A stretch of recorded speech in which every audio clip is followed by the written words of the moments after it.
ฮะว้ายข้าวซุปพุ่นแล้ว โอเคนี่นะพี่น้องสบายดีนะจ้ามื้อนี้15มาเบิ่งเนาะแรงงานลาวเกี่ยวเขาอยู่ลาววันละ150,000 กีบนะพี่น้องอันนี้แม่นนะไผ่จ่างเนาะแม่น้องแก้วจ่างเพราะว่าเพิ่นก็บ่สบายตากับเบิ่งกันนะไผ่ตาก็สิบอดนะสิไปหลอกตาพี่น้องเดี๋ยวน้องตา15แล้วไปหลอกตาเนาะเพราะว่าทางคลินิกทางไทยเนาะพี่น้องเพิ่นสิมาแบบว่ามาหลอกตาให้ฟรีนะโครงการเนาะเพิ่นสิมาหลอกตาให้ฟรีมาจากฝั่งไทยเพิ่นนะพี่น้องซึ่งว่าโอกาสมันมาฮอดได้เพิ่นก็เผาเกี่ยวเขาเนาะเผาเกี่ยวเขาแล้วก็สิไปหลอกตาเพราะว่าถามว่าหลอกตาแล้วก็คือสิได้พักผ่อนมันถึกแดดบ่ได้เด้นี่แม่นเพิ่นจ้างนี่ข้าวเดียวนี่สิได้เอาให้แล้วพี่น้องอันนี้เป็นตะไผ่ดิอังแม่น้องแก้วเนาะหลายคนก็ถามหาน้องแก้วเพิ่นไปทำงานอยู่ไทยเด้อนี่เขากระซุกไปเลยเนาะวันละเพิ่นจ้างวันละ100,000กับ50,000พี่น้องเป็นเงินบาทมันถืออยู่ร้อยบ่หอยหรือ200ป่ะประมาณ200เนาะวันละ200ปลายเนาะ200ปลายเนาะพี่น้องนี่คนมากอะ1 2 3 4 5คนคนได้มาอันนี้กันเดี๋ยวมื้ออื่นกูสิจ้างเด้อ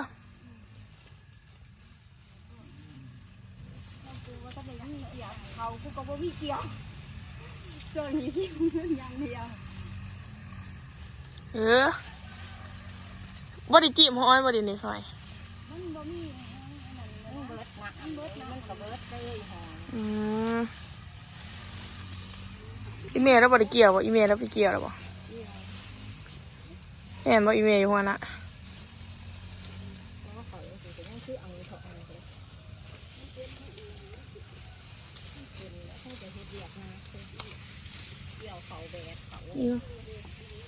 เดี๋ยวจังหน่อยอาบน้ำแล้วจังสิไปเกี่ยวซอยอีแม่เห็นบอกข้าวเดียวสิเดียวให้ได้พี่น้องบอกแพงว่ะแพงมีผู้สาวหรอบอเถ่าแพงบอกอันสอนไพ่มาเหมือน2 คนสอนผู้สาวว่า2 คนโอ้สอนผู้สาวรับแทงนี่เนาะ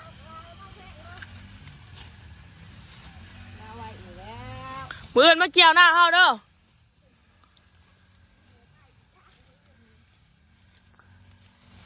แล้วไผ่จะจ้างจักมือ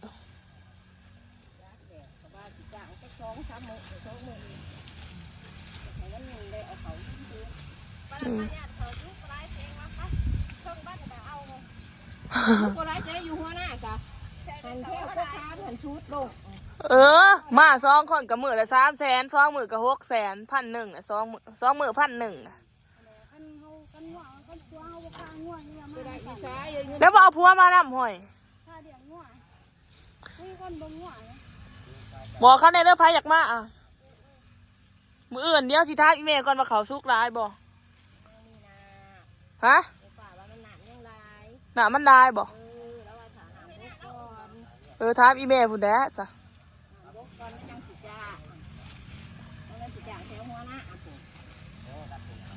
นี่เนาะ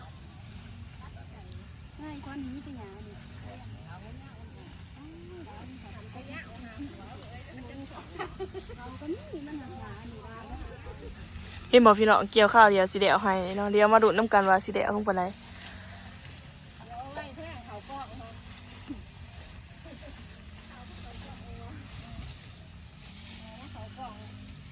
นี่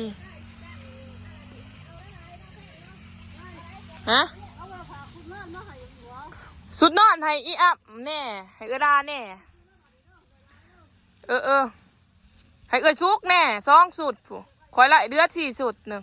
1สุดนอนพิการนะผามาแล้วสิผามาอีกแล้วจักแล้วสิผาอีกยัง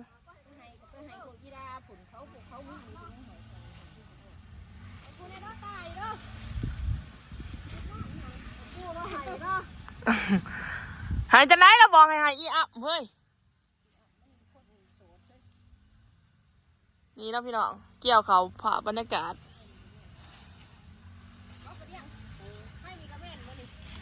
นี่อยู่บ่ผู้สาวโสดได้นี่ โอมี่ได้ละไฟเดียค่ะนี้ โอ้พี่น้องมิจะไม่ห่างไม่หมายเด้อนี่ไพ่สิเอาบ่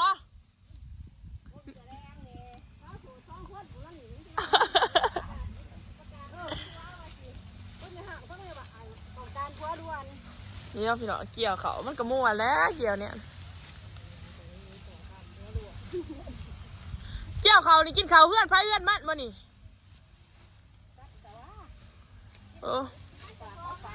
โอ้บ้าน50กินเขาเพื่อนไป150กินเขาเพื่อนไพ่เพื่อนมันเด้อพี่น้องแต่ว่าข้ามาเกี่ยวหน้าคอยนี่มากินเขาหน้าคอยก็ได้เด้อคอยจะแกงน้ำมันให้กินซุ่มกันมันจังแสบคือว่าแล้วล่ะไพ่แล้วบ่มีเถียง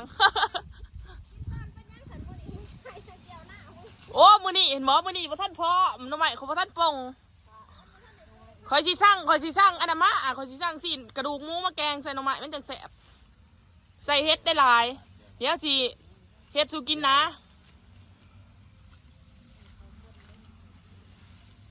นี่นะพี่น้อง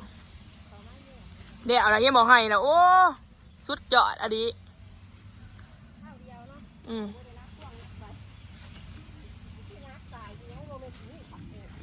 ผมมีจังไรห้องไปจนเกาะอันนี้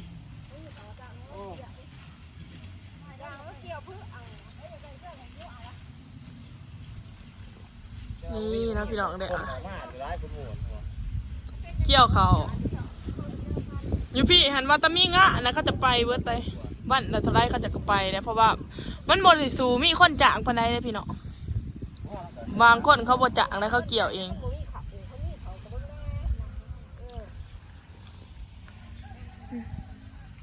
อันนี้เป็นไทยหน้าอาทิตย์หน้าน้องกายเนาะเดี๋ยวอะไรให้บอกให้หนึ่งเดี๋ยวอะไรให้หนึ่งสิไปกระบังยังเช่นยังเพราะแต่ว่าจิตใจยังวะนี่อยู่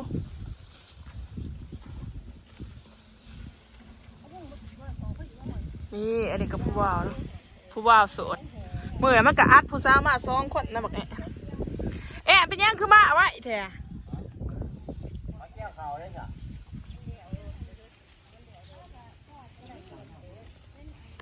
เดี๋ยวจะจันทอนด่าปลากันไปกินนะได้ยังมากินฮะต้องไปใส่บ้านนี้ยังหมดอ่ะฮะแฮะมาเฮ็ดเทือนเดซ่ะ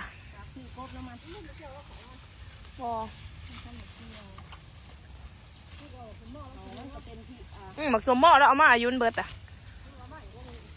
จักแล้วเพื่อเขาจะไปเอาอยู่ผู้ผมเนาะเกี่ยวคนละสนนะแจยี่ห้อยเกี่ยวเขาไว้แล้วยี่ห้อย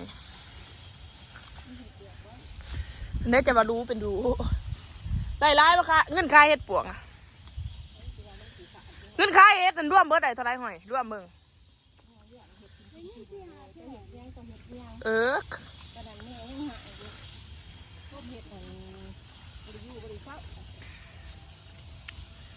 โอ้ยหายก็หายตามภาษาผู้เฒ่าแล้วแหละ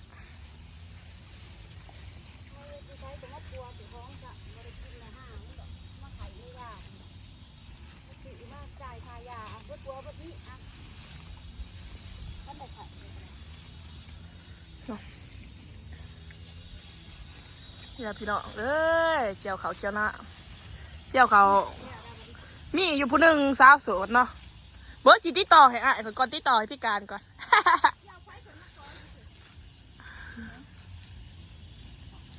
ชาจันทอดนี่มักแต่เสือหุ่งเนาะเดี๋ยวนี้เนาะว่าจะเป็นสาวโสดนี่มักแต่เสือสีแดงเสือสีแดงส่งสีแดงได้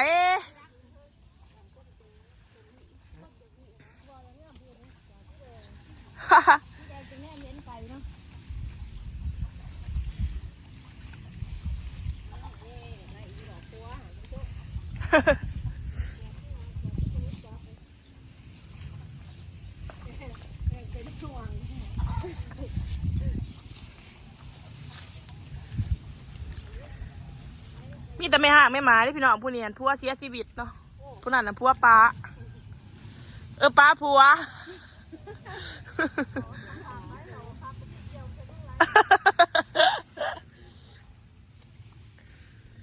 มาพี่น้องมาเกี่ยวเขาน้ำกัน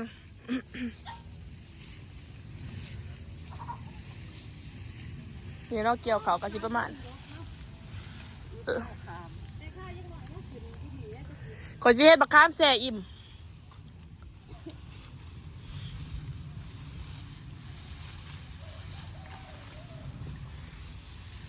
เดี๋ยวเด้ทั้งเถอะ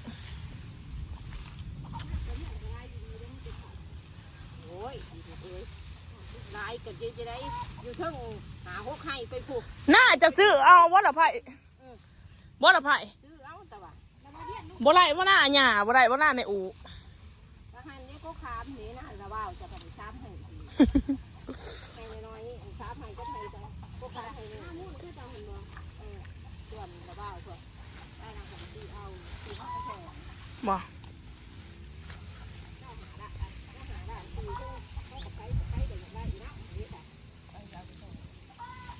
เนาะ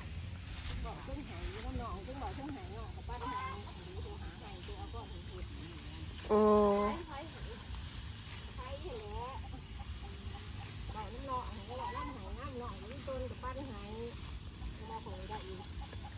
เอาไปเนาะนี่แหละก็สิประมาณนี้เนาะเกี่ยวเขาไม่แต่ว่าพอกันไหมคลิปหน้าฝากกดไลค์กดแชร์กดติดตามเพื่อเป็นกำลังใจให้น้องตายเด้อเป็นจะได้ค่าแรงทางฝั่งไทยเนาะเกี่ยวเขาเพิ่นจ้างมันเท่าไรพี่น้องแต่ว่าสำหรับทางนี้มันก็แล้วแต่บางคนคือกันเนาะอันนี้แม่นเพิ่นจ้างอยู่100,000กับ50,000 กีบเป็นเงินบาทกับประมาณ200 กว่าบาทเนาะนี่แหละพอกันไหมคลิปหน้าฝากกดไลค์กดแชร์กดติดตามเพื่อเป็นกำลังใจให้น้องตายเด้อบ๊ายบาย